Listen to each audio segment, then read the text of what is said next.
I heard a sad story of a lady who got fired from an automotive design job, and all her stuff was on some ancient disc you can't play back. It's paper.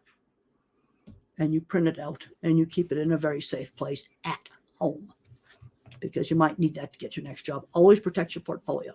Thanks for that's really, really great advice. And when friends, sorry, with kind of along the lines of the portfolio, when people are looking for these jobs, sorry, my mind just went blank.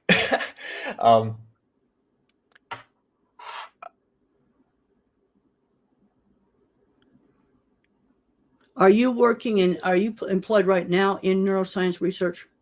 Well, I support individuals with autism find employment, but I just finished my master's in neuroscience, and I'm trying to work with researchers who are also leaving academia and trying to get a job in the real world, but struggling because I just see so many people who are really qualified, amazing minds, but aren't able to kind of break through that like. Well, one of the things I'm realizing, and I'll be 77 this summer, and I didn't realize how important writing was, and writing in both the scientific journals and in trade magazines, cattle and pork and other, meat trade magazines, how important that was for my career. It's almost like I didn't realize that until maybe 10 years ago. I was in my 60s.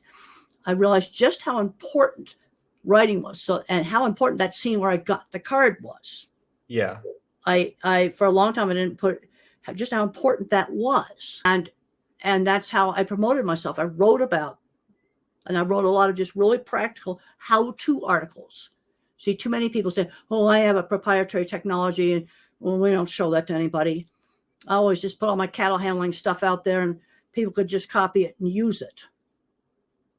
There's other people that, they can handle cattle. Boy, they're super good at handling cattle, but they're not very good teacher. And they teach it, but the writing was important. And I was able to write good stuff that just regular people could understand. You know what made my day the other day? Oh. We just finished up my cattle handling class, and I had a student from Montana Ranch. And there were some diagrams in the class on how to move groups of cattle by making little kind of triangular patterns. And he says, I went back and we had a big cattle roundup, and I started doing that with my horse. And the other cowboys thought I was crazy, but then they saw that it worked. He did that just off of diagrams. They weren't even videos. They were diagrams. That made my day. That absolutely made my day. That was just last Monday. That the thing I had written on cattle handling, just the diagrams, they were able to just take them home and use them with his horse out with groups of cattle. I've noticed. And then figuring out how to make the diagrams. I remember sitting down with that man named Bud Williams, expert in working cattle, but not very good at explaining it, and hammering out how to do the diagrams on a kitchen table at a ranch. Teaching is something I've been good at, because I write a lot of articles just on how to do things. You see, and that really helped me. You see, I'm thinking about this mouse that the University of Illinois just invented. And now let's say they try my drug on that mouse and they write a journal article about it. I'll tell you right now, it will be in my talks.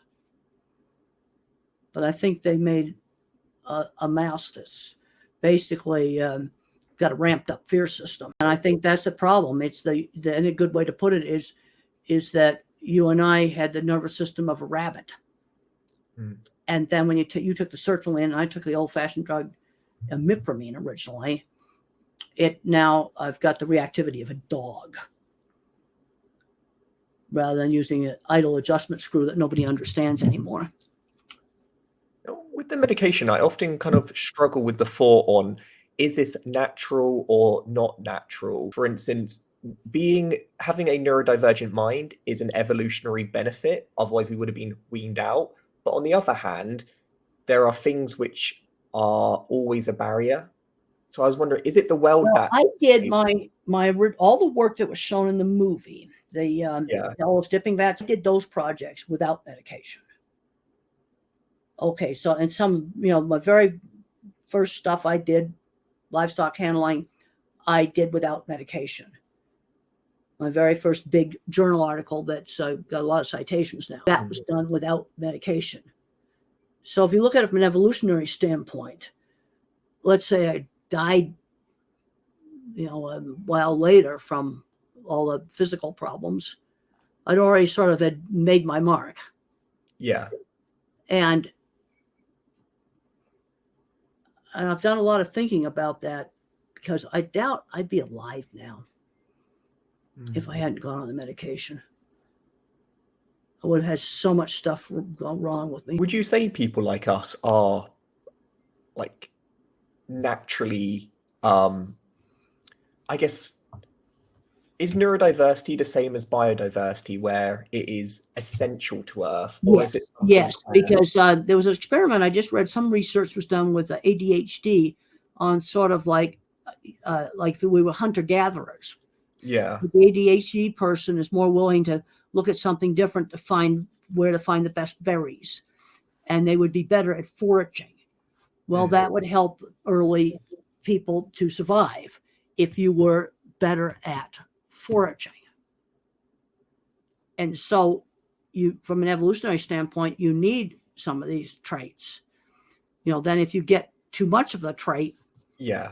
then you have a problem. But I worked with people that I'm seeing right now as I travel around, elevators are not getting serviced. That's a great job for a visual thinker, because that technology is not going to go away. It might be controlled by a computer. It's either going to be hydraulic for the low-rise buildings, or it works with a cable. That's not changing anytime soon until we get anti-gravity, and we're not even close to having something that will work with anti-gravity. Where would you say like the barrier, the threshold is between saying you are a disabled person to someone who has a unique offering to be able to give to the world? Well, you see, it's a gray line.